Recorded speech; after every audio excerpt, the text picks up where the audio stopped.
নমস্কার বন্ধুরা, কেমন আছেন সবাই? আসুন আজ আমরা একটা বাঙালির প্রিয় রান্না পোস্ত দিয়ে নতুন রেসিপি শিখব। এই রান্নাটা খুব কম জিনিস দিয়ে খুব তাড়াতাড়ি হয়ে যায়। এই রান্নাটার নাম হচ্ছে পেঁয়াজ পোস্ত ভাজা। এবার দেখুন রান্নাটার জন্য আমরা কি কি নিয়েছি।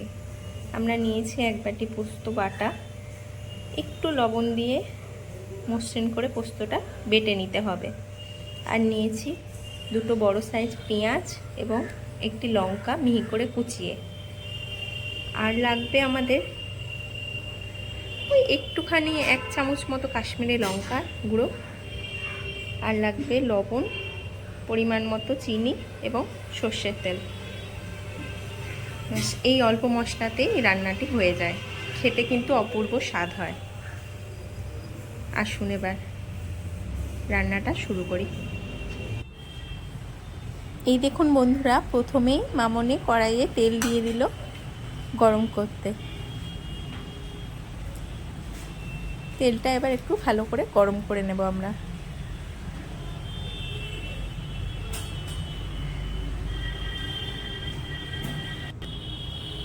তেলটা ভালো করে গরম করা হয়ে গেছে বন্ধুরা।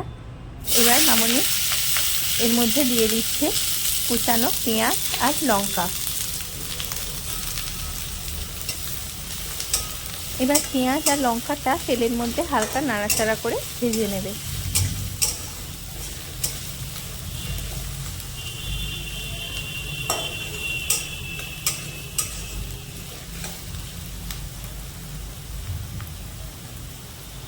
পেঁয়াজটা বেশি কড়া করে ভাজার দরকার নেই, আপনারা একটু হালকা করেই ভাজবেন, তাহলে রান্নাটা স্বাদ ভালো আসে বেশি।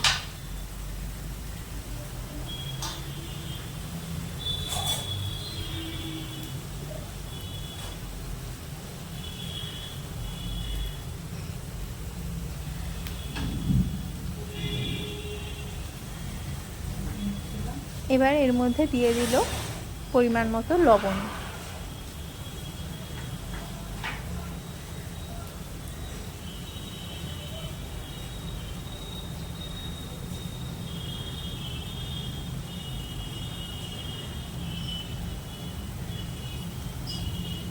এবার দিল খুব সামান্য একটু কাশ্মীরি লঙ্কার গুঁড়ো। এটা কালারটা ভালো আসার জন্য আপনারা অ্যাড করবেন।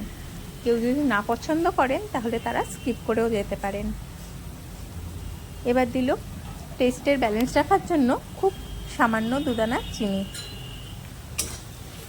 এবার পেঁয়াজের সাথে ভালো করে লবণ, চিনি আর কাশ্মীরি লঙ্কার গুঁড়োটা মিশিয়ে নিচ্ছে।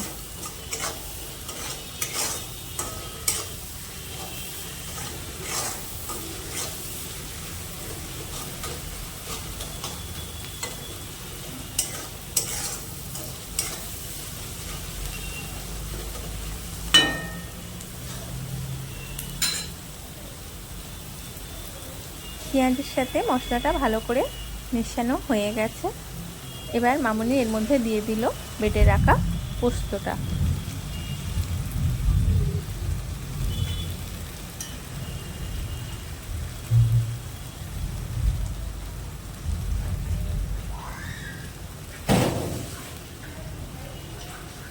এবার পোস্তটা পেঁয়াজের সাথে ভালো করে মিশিয়ে নেবে।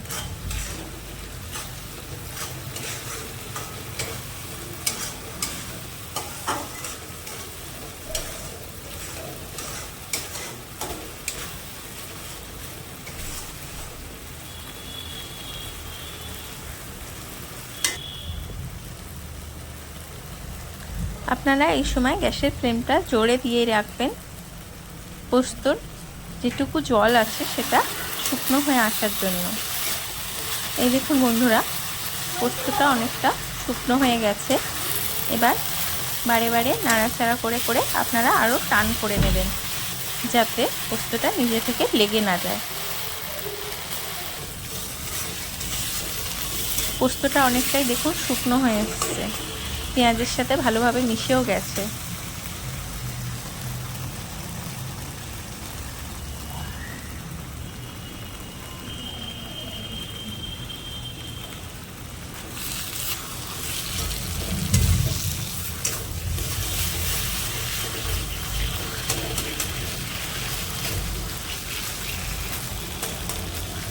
রান্নাটা আমাদের প্রায় হয়েই এসেছে। আপনারা এইভাবে নেড়েচেড়ে একেবারে পোস্তটা শুকনো শুকনো করে ভাজা ভাজা করে নেবেন। পোস্তটা যত শুকনো হবে করা তত এটার স্বাদ বেশি হয়।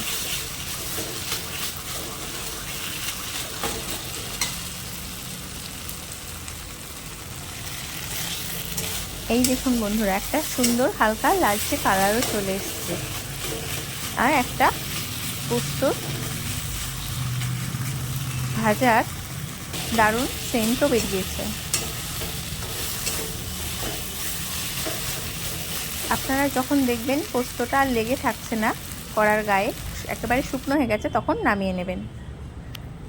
এই দেখুন বন্ধুরা, আমরা পোস্তটা সার্ভ করে দিয়েছি। এই পোস্ত ভাজাটা মামনির হাতে দারুণ সুস্বাদু হয়। আপনারা কখনো যদি এইভাবে বাড়িতে না বানিয়ে থাকেন, একবার বানিয়ে দেখতে পারেন।